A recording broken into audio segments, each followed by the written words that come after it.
And welcome back to Blow Up the Team. I got Jeremy here today. We're going to be talking about the Cleveland Browns and how their draft went, along with a little bit of a off-season recap. Although I'm going to say this in the beginning, middle, and end again today.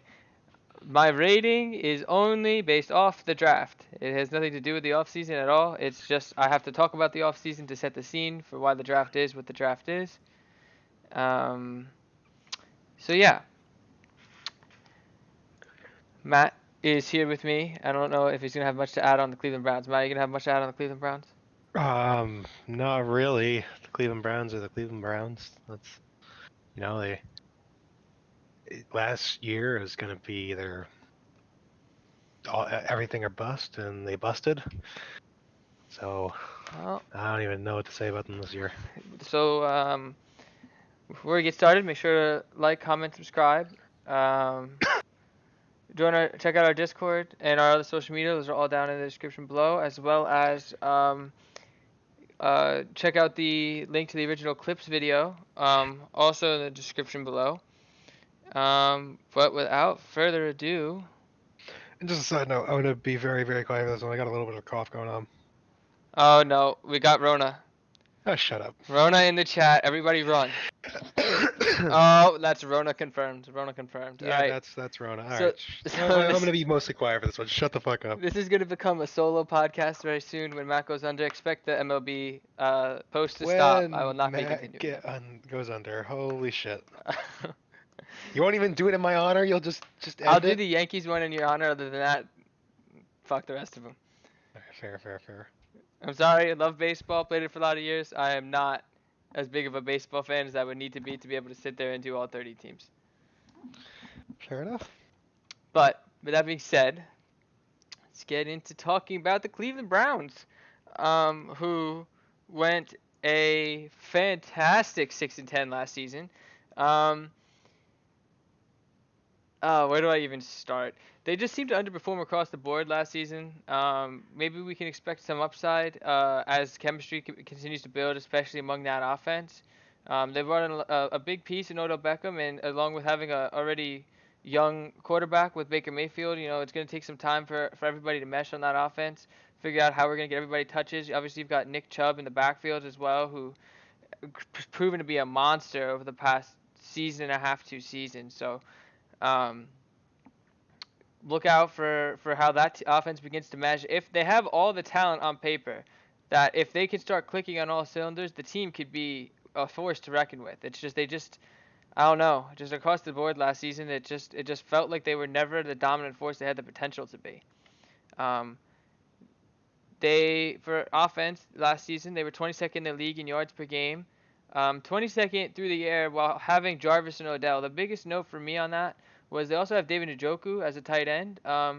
Notably to me, it felt like they needed a wide receiver three. They needed somebody they could put in the slot to go and make plays, um, take some of the pressure off of those big two, and also force the defense to respect the entire width of the field and not be able to just load up on the outside. Um, that's just my personal opinion, my personal take on that. It just felt like it's those two guys and David Njoku, and you need that kind of interior slot speedy threat. So we'll be able to see if we're able to find that. Um, they were 12th running the football. It does not really surprise me. Nick Chubb was a monster last year. And they have Kareem Hunt listed as their second option in the backfield. He did not really come back from suspension for things that will not be discussed. But he did not really come back, as the elite force that he was in previous seasons with the Chiefs. But, he has that explosive speed. He has the ability to get into open space and make stuff happen. So I wouldn't write him off completely. That's a good, solid 1-2 combo to have as your running back position, especially if Kareem Hunt can kind of get back into form. Um, they ranked 22nd in scoring football, so they just have an issue being able to punch the ball in, and a lot of that I feel like does come with that chemistry, being able to know who you can turn to on the line, whether it is just giving it to Nick Chubb and letting it run up the middle, or getting that slant action going with Odell and stuff like that. Um, that a lot of that's just going to come with time and experience of them playing together. So I would expect them to come out and perform a lot better this year with a year under their belt and time to kind of reflect on the season and see where to go from here. They also picked up Austin Hooper, so now they've got two tight ends that could be potentially threats in the passing game. Um, and then they also made some improvements along their offensive line. They signed right tackle Jack Conklin. He was the 8th overall pick back in 2016 by Tennessee. All the reports point towards him being able to fit in the system well. And then Case Keenum was signed to back up Baker Mayfield. Moving on to that defense, 2019. They were 22nd in yards allowed, but they were 7th against the pass. That pass defense was very solid. They were actually, I would say, surprisingly solid last season. They seemed to just be able to step up and make plays for this Browns defense where they needed it. However, they were 30th against the run, which is if you didn't know, they're third worst in the league. They just plain and simple, they just need more help on the interior of that defensive line, be able to kind of plug up some of them holes, as well as linebackers that are going to be willing and able to step up and make those plays if a running back does get to the second level.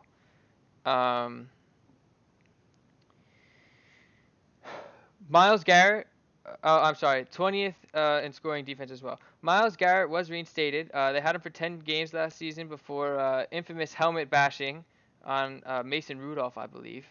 And he was just being suspended for that. But he's a very impactful edge threat rushing the passer, and he's just a strong overall presence on that defense. The defense just feels different when he's out on the field.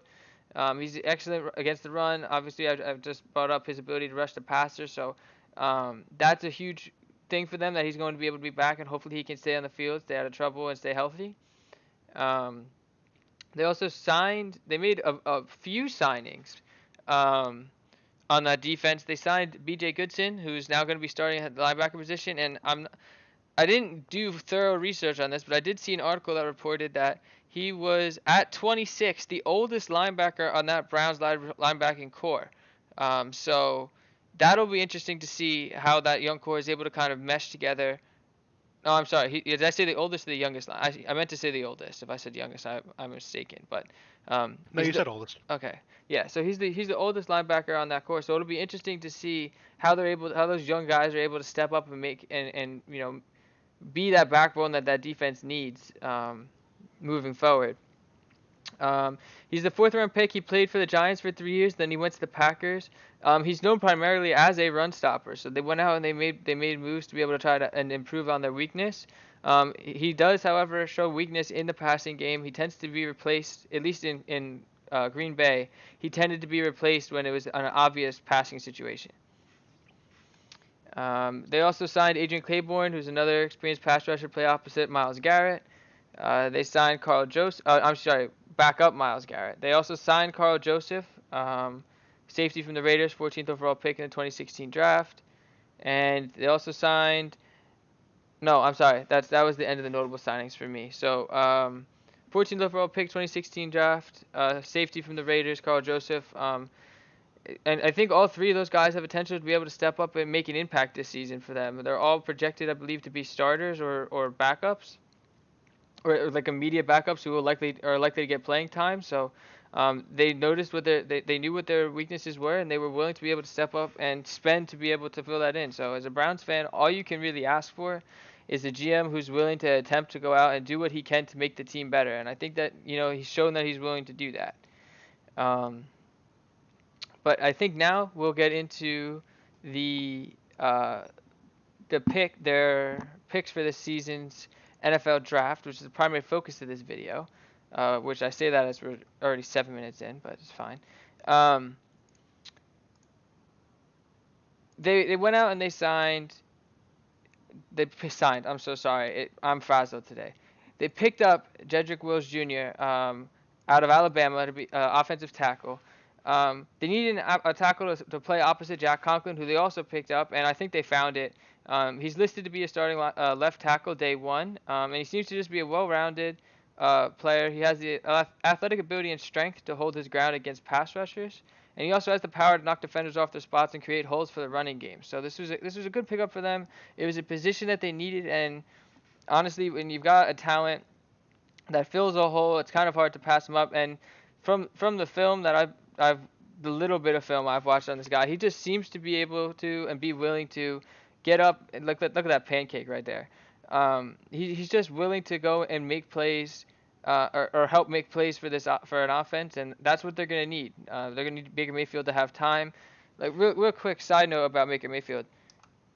If they made moves to try and improve this offensive line to hopefully get him, more time, he just needs to be better this season. I know the offensive line, has shown some concerns. That's why they went out and they drafted a guy, and I believe two guys actually. I think there was a center leader in the draft as well. And they went out and they made moves in offseason to fix that. But Baker Mayfield just has to be better. 22 touchdowns to 21 interceptions. That your franchise quarterback drafted number one overall. That can't be the case. So he hopefully them picking up these offensive linemen will be able to be an impactful thing for him, and he'll be able to create more time in the pocket, and Baker Mayfield will be able to step up and make those throws. That'll be another thing that will be able to help that offensive chemistry. But Jedrick Wills Jr. here, I think that he was probably the obvious pick, and that was the pick I think they needed to go with. I don't I don't see like where else they really could have gone. They need an offensive tackle, strong talent there out of Alabama. Next up, they went with Grant Delpit out of LSU. He's slated to be a starting free safety day one to play opposite Carl Joseph, another guy they picked up in free agency this year. He had a bit of a down year last year as compared to 2018, but it is believed from what I was reading is that his high ankle sprain that he was battling had a lot to do with it. So he showed a tendency. He missed a few tackles during the season, but it seemed to be that a lot of people were believing it had a lot to do with that ankle. And when your body's not right, a lot of times it shows in the rest of your play, even if it's something small, like or quote unquote small, like an ankle. But he is well built. He's competitive, lined up in multiple formations, even if it means that he's matching up with tight ends. He seems to find the ball well and track it well, enabling to make the play on the ball often. And it could turn out to be a steal if most of his problems last year do turn out to stem from that ankle. So if they were correct and that ankle was just the primary problem, and he's able to rest it and get back to full strength, that could actually wind up being a steal to get him that late in the second round. From what I was reading, had he been in the draft last year, after his season last year, he wouldn't have been left in the second round. He's that kind of a talent. It was just that little bit of a down year because of that injury. Next up, they went Jordan Elliott, defensive tackle from Missouri. He shows first step quickness, which could help him wreak havoc on the line. He locates the ball well and he gets off blocks fairly well, and he has decent enough power. He's got pretty good hand fighting ability. It just seems like he's always able to kind of get into the backfield and cause problems, and he's always kind of hovering around looking to make a play. He closes well, and so hopefully he'll be able to step in and help shore up that defensive line. He's listed as a backup currently, but I would say look for him to get some reps fairly quickly. They're going to want him to be able to develop, and be able to be that effective run stopper that they need on the interior of that line. So obviously nothing's guaranteed, but I would expect him to get some significant playing time as they try to develop him into a threat moving forward. Oh, one quick notable thing as well. They did trade. They made a lot of trades during the draft. I'm not going to recap every trade that they made, but they did wind up with 2 third-round picks. So both Jordan Elliott and Jacob Phillips were drafted in the 3rd round, and then they didn't have a 7th-round pick this season. And I do want to say, trading in for a second pick in the 3rd round to be able to get 2 picks, one at the inside linebacker position, which I'll get to in a second, and defensive tackle, to get 2 needs along that defense in the same round fairly early in the draft. That's huge for a team that is going to be needing to. I mean, you've went out and you spent a lot of money the past few years. You're going to want to start competing soon, and I think that they were smart to be willing to trade in, give up some future assets to be able to trade up and get those draft picks. I think that made a lot of sense for them, and I like that move by them. But next up, like I alluded to, inside linebacker out of LSU, we've got Jacob Phillips. He's very tall. He's listed at 6'3", but he seems to be a little bit leaner on the leaner side at only 229. I say only 229, but I mean just 6'3" as a linebacker position, only weight to weight 229 is a little bit on the leaner side, but he's got good speed and he's got explosive strength from his lower body. He's a solid run defender, but he can get moved by some of the bigger blockers because of that leaner build. He does excel in zone coverage, but he's limited in man-to-man coverage. I actually saw somewhere that they said that he straight up cannot be consistently trusted in man-to-man coverage. That it is likely that he will not be able to consistently to hold up against, I guess, especially some of the slot receivers that he would potentially be uh, tasked with guarding. Um, He's listed as a backup linebacker right now, but I would say again, look for him to get some reps as they look to improve him for the future.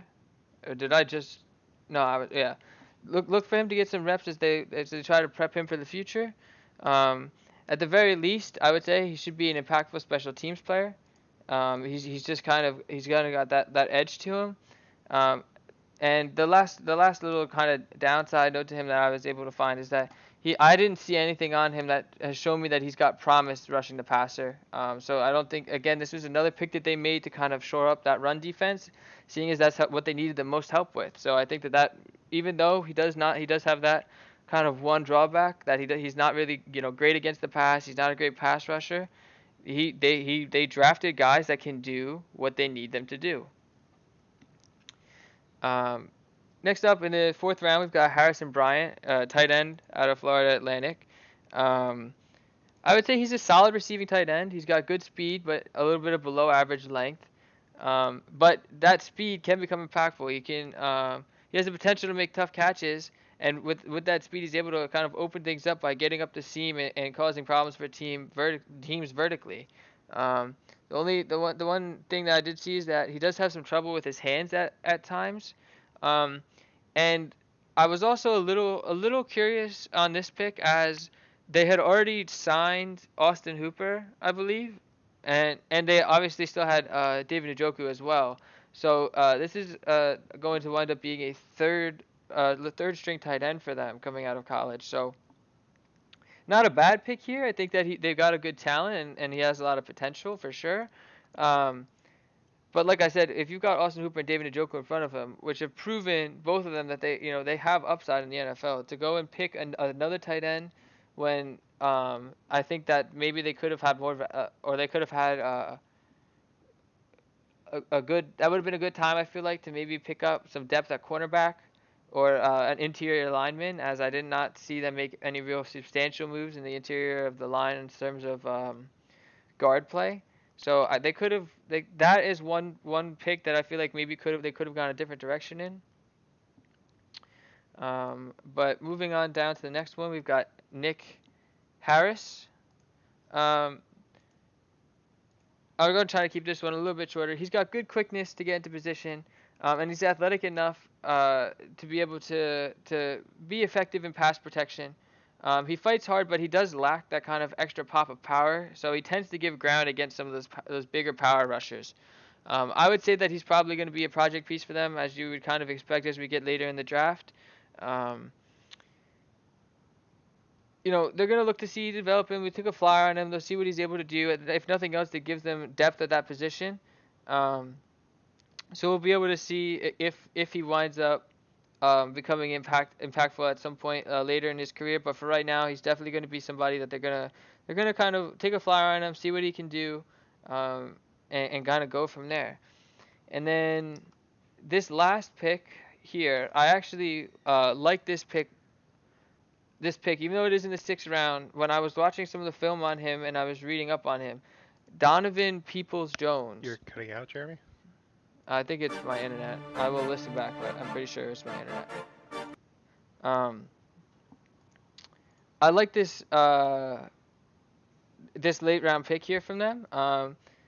Donovan Peoples-Jones, he's got a good blend of size, length, and top end speed. So he has all the physical intangibles. And he seems to be a natural pass catcher, and he adjusts to off-target passes effectively. He doesn't play quite as fast as his 4.48 40 time, but he still has enough natural speed. Sorry, you entirely whacked out for me. Your voice just died. Is the recording still fine?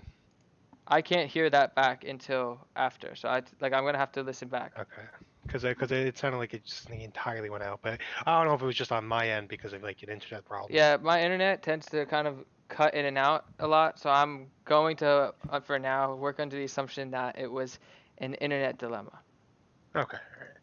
And just a random thing. Like I watch a lot of Notre Dame football because my dad is a big Notre Dame fan. Um, I watched God, his last name Peoples. I watched a lot Donovan of Donovan Peoples-Jones. Peoples Jones, and because of that, like I feel like he's got a lot of talent behind him for someone who's so late in the draft. Obviously you're gonna, when you get this late in the draft, he said like project picks, but I feel like you know we're talking about eye test yesterday. Something about him passes the eye test for me, especially to get him at such a late round. I feel like he could develop pretty well. But this is just like this isn't like fact based or like stats based. This is just pure eye test. And when I watched him, I actually watched like 3 Michigan games last year by like not even by I don't even know how, but like I was very impressed by him when I did see him, and so I think for the value they got out of getting him so late, I feel like they could get a fairly decent threat there. But obviously, this is just pure conjecture. Well, yeah, so that's actually what I was going to say is I completely agree with that.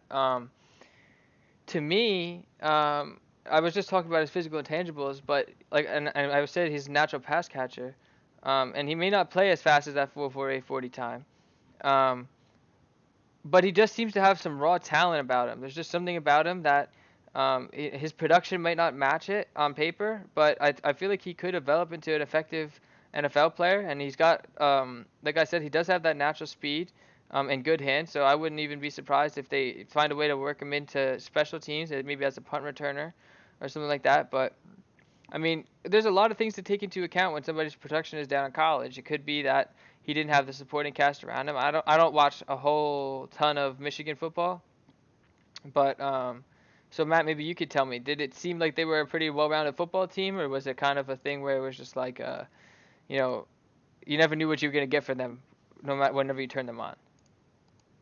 I mean, I feel like Michigan's had a really good program for the past few years, and I feel like they're just overall very good, squad out there. So I don't think it's. He could have just gotten lost on the field as well. I mean, there's a lot of reasons why Yeah, production.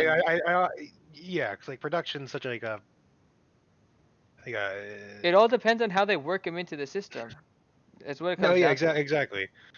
So if he just didn't fit Michigan's system well for whatever reason, my point is that there's a lot of reason why somebody with a lot of talent could have Oh, low Jeremy. pro, low production in college. Uh-oh. So we'll have to wait and see what comes of that.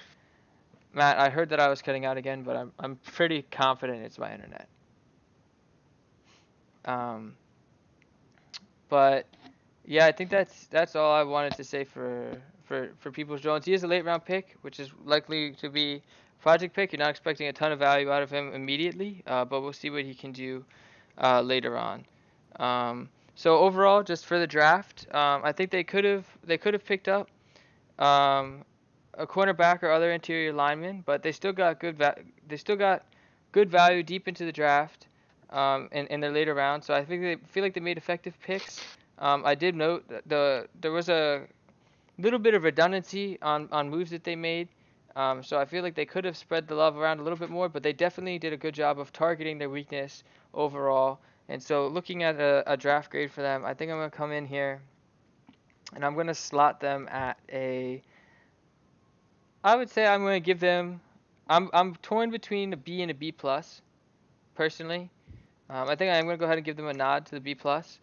Um, But I think they had an effective draft. I do think that they maybe need a little bit more depth at corner or maybe some more depth at guard.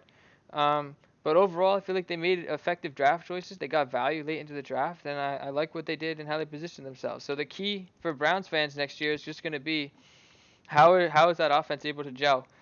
How are those young defensive players going to be able to step up, and how's that offense going to gel? Because those are the biggest question marks. For the first time in years, the Cleveland Browns are looking up. So they'll be definitely an interesting team to watch. They've got a lot of names on that team.